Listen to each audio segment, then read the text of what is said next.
Assalamualaikum warahmatullahi wabarakatuh. Alhamdulillahirabbil alamin. Puji syukur kehadirat Allah Subhanahu wa taala. Sebagaimana sampai hari ini kita masih diberi kesehatan, hari yang berbahagia. Alhamdulillah, kita semua masih terus menuntut ilmu. Semoga bermanfaat untuk kehidupan yang lebih baik. Perkenalkan, nama saya Andri Irawan dari kelompok 4. Di sini saya akan menyampaikan hasil diskusi dan belajar dari kelompok kami, yaitu investasi dalam piutang dan investasi dalam kas.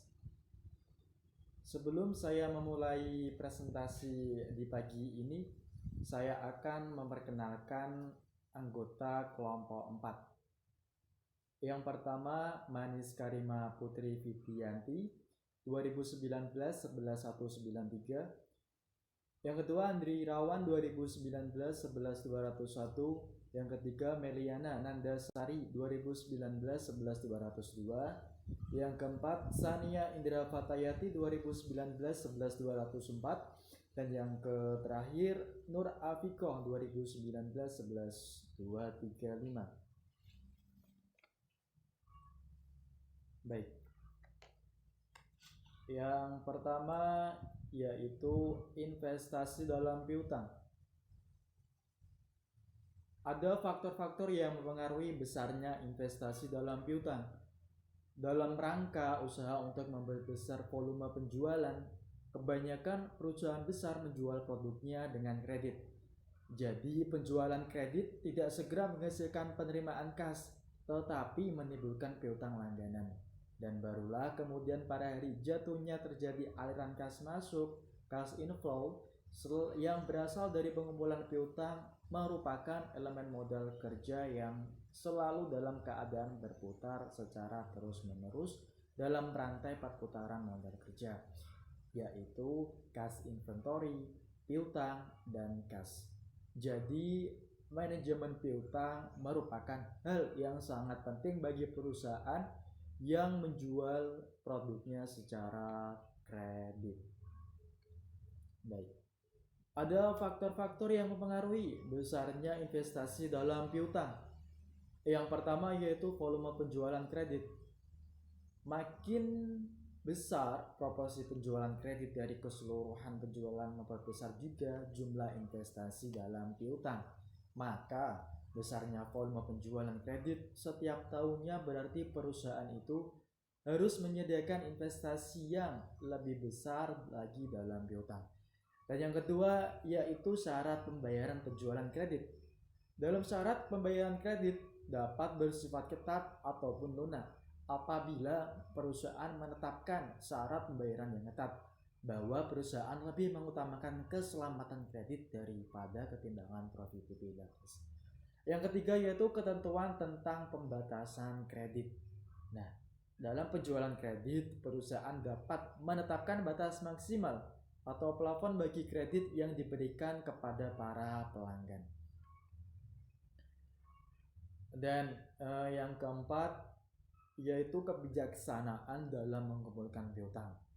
Nah, jadi perusahaan dalam menjalankan kebijaksanaan dalam mengumpulkan piutang secara aktif maupun piutang, perusahaan yang menjalankan kebijaksanaan secara aktif dalam pengumpulan piutang akan mempunyai pengeluaran uang yang lebih besar. Untuk apa? Untuk membiayai aktivitas pengumpulan piutang.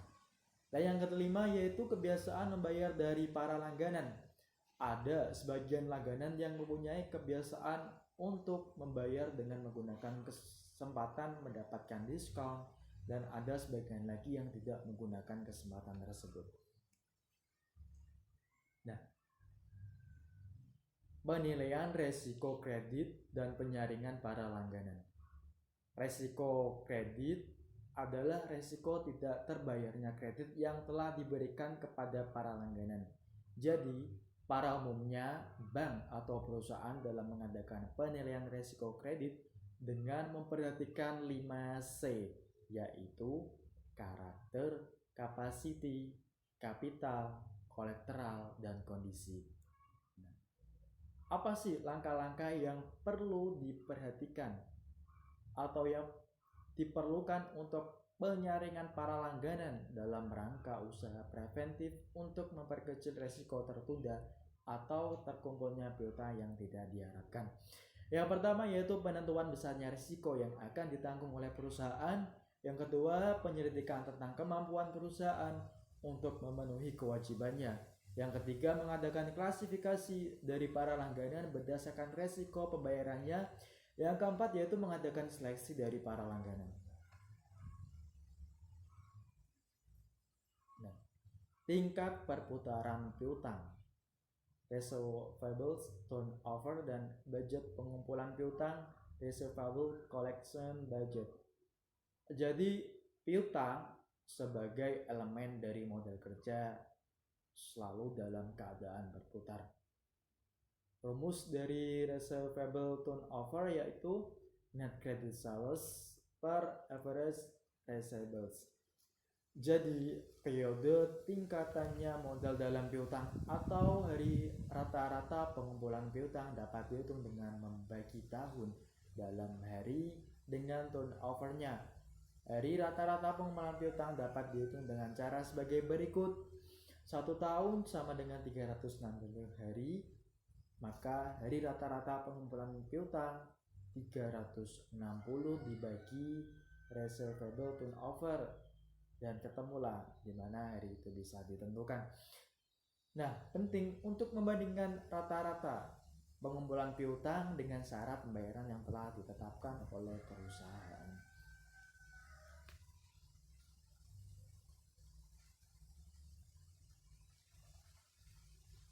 Baik, tema yang kedua yaitu investasi dalam kas. Yang pertama yaitu aliran kas dalam perusahaan. Jadi setiap perusahaan dalam menjalankan usahanya selalu membutuhkan kas.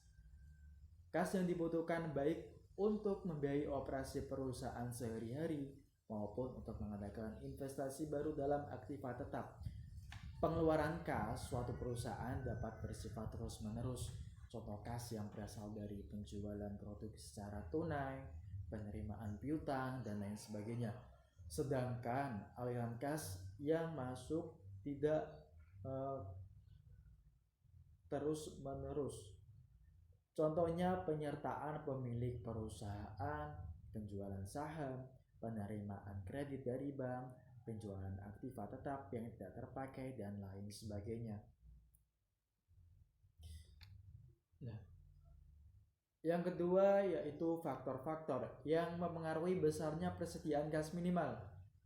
Jadi kas adalah salah satu modal kerja yang paling tinggi tingkat likuiditasnya.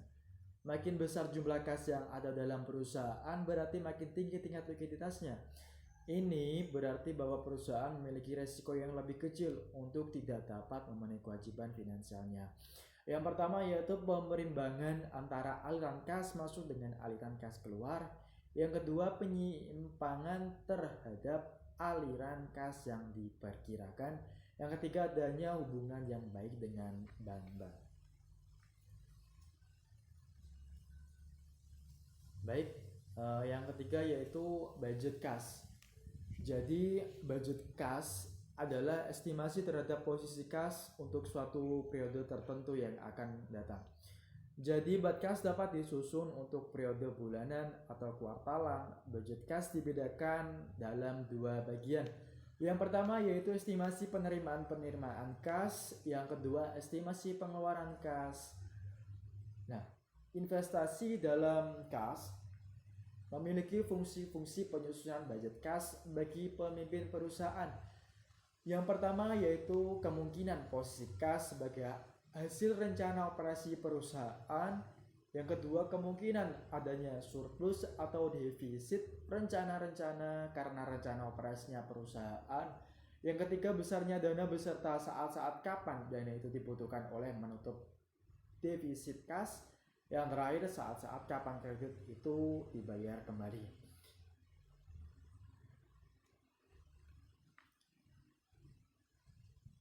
Yang seterusnya, penyusunan budget kas biasanya dilakukan dalam beberapa tahap. Di antaranya yaitu yang pertama, penyusunan estimasi penerimaan dan pengeluaran menurut rencana operasional perusahaan.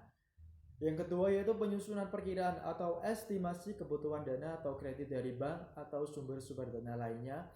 Yang ketiga yaitu penyusunan kembali estimasi keseluruhan penerimaan dan pengeluaran setelah adanya transaksi finansial.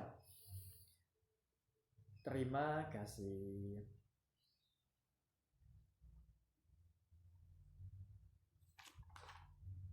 Mungkin hanya itu saja yang bisa saya sampaikan.